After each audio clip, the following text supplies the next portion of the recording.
Shanghai is running out of space to bury its dead. This isn't a new problem, but authorities there are under increasing pressure. They're calling on families to consider smaller cemeteries and non-traditional burial plots like shared memorial gardens.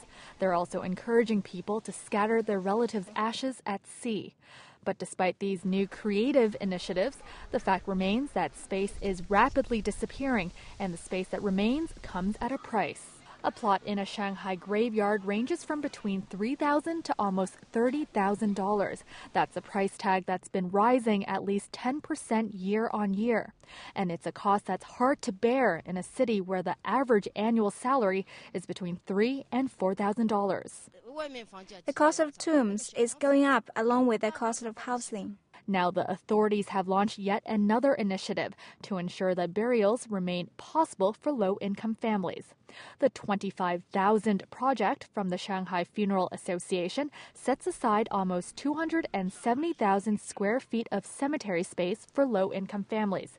This way, the SFA hopes that even within today's tight constraints, disposing of their dead with dignity remains a possibility for all families.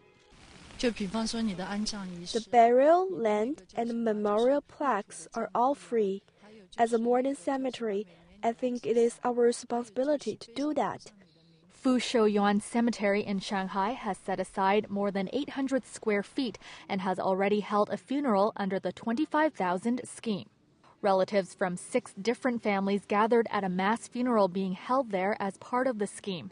The ashes of their loved ones were buried in degradable coffins.